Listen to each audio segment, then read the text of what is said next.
Hi అండి, అందరికీ నమస్కారం.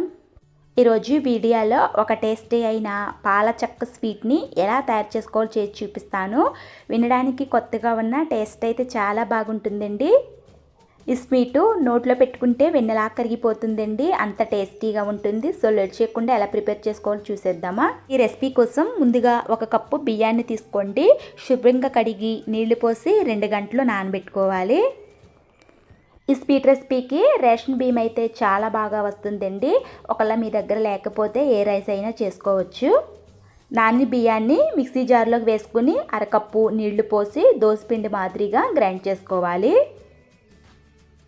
ఇప్పుడు మందంపాటి కడాయి తీసుకుని గ్రైండ్ చేసుకున్న బియ్యం పిండిని వేసుకోవాలి. ఇందులోకి స్వీట్నెస్ కోసం 1/2 కప్పు పంచదార వేసుకోండి. పంచదార బదులు బెల్లమైనా వేసుకోవచ్చు.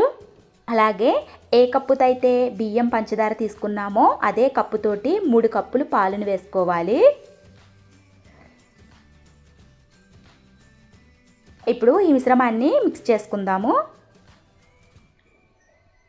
ఇప్పుడు ఈ కడాయిని స్టవ్ మీద పెట్టుకుని లో ఫ్లేమ్లో 2 నిమిషాలు ఉడికించుకోవాలి. గరిటెతో తిప్పుకుంటూ కలుపుకుంటూ ఉడికించుకోవాలండి, లేకపోతే అడుగు పట్టేస్తుంది.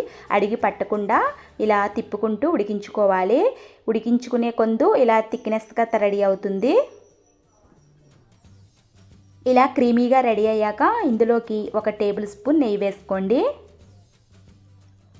నెయ్యి కూడా కలిసేలాగా కలుపుకొని ఇప్పుడు స్టవ్ ఆఫ్ చేసుకోవాలి. ఇప్పుడు ఈ పిండిని చల్లారనిద్దామండి. వేడిగా ఉంటే చేత్తో తాకలేం కాబట్టి దీన్ని పూర్తిగా చల్లారనిద్దాము. అప్పుడు స్టిక్కీగా తయారవుతుంది. పూర్తిగా చల్లారిందండి, ఇలా స్టిక్కీగా తయారవుతుంది చల్లారితే. నెక్స్ట్ పెనం తీసుకుని ఇందులోకి 1 టేబుల్ స్పూన్ నెయ్యి వేసుకుని పెనానికి అంతా నెయ్యిని అప్లై చేసుకోవాలండి. ఇప్పుడు రెడీ చేసుకున్న మిశ్రమాన్ని పెనం మీద వేసుకుని దిబ్బ రొట్టెకి మనం ఎలా అయితే వేసుకుంటామో అలా వేసుకోండి. అంత పలచగా కూడా ఉండకూడదు, అంత మందంగా కూడా ఉండకూడదు. ఈక్వల్గా ఇలా స్ప్రెడ్ చేసుకుంటూ ఒక రొట్టె కింద వేసుకోవాలండి. చేసుకున్నాక పెనం స్టవ్ మీద పెట్టుకుని 2 వైపులా మంచి గోల్డెన్ కలర్ వచ్చే వరకు ఫ్రై చేసుకోవాలి. వెంటనే తిప్పొద్దండి. 1 నిమిషం ఫ్రై అయిన తర్వాత రెండో వైపు కూడా తిప్పుకుని మంచిగా ఫ్రై చేసుకోవడమే. పాల చెక్క స్వీటు చాలా బాగుంటుందండి, హెల్త్కి కూడా చాలా మంచిది. మన పూర్వీకులు హెల్త్ కోసం ఇలాగే ప్రిపేర్ చేసేవారండి. చాలా టేస్టీగా ఉంటుంది, అలాగే స్మూత్గా నోట్లో పెట్టుకుంటే వెన్నలా కరిగిపోతుందండి. తప్పకుండా ట్రై చేయండి, చాలా చాలా బాగుంటుంది. రుచి కూడా అద్భుతంగా ఉంటుంది. ఓకే ఫ్రెండ్స్, ఈ స్వీట్ రెసిపీని మీరు కూడా ఇంట్లో ట్రై చేసి టేస్ట్ ఎలా ఉందో కామెంట్లో షేర్ చేయండి. ఈ రెసిపీ నచ్చితే ఈ వీడియోని మీ బంధువులకి స్నేహితులకి షేర్ చేయండి. మరిన్ని హెల్తీ అయిన టేస్టీ అయిన రెసిపీస్ కోసం నా ఛానల్ని సబ్స్క్రైబ్ చేసుకోండి. లైక్ ఇవ్వండి, మీరు ఇచ్చే లైక్ వల్ల నన్ను ఎంతో సపోర్ట్ చేసిన వారు అవుతారు.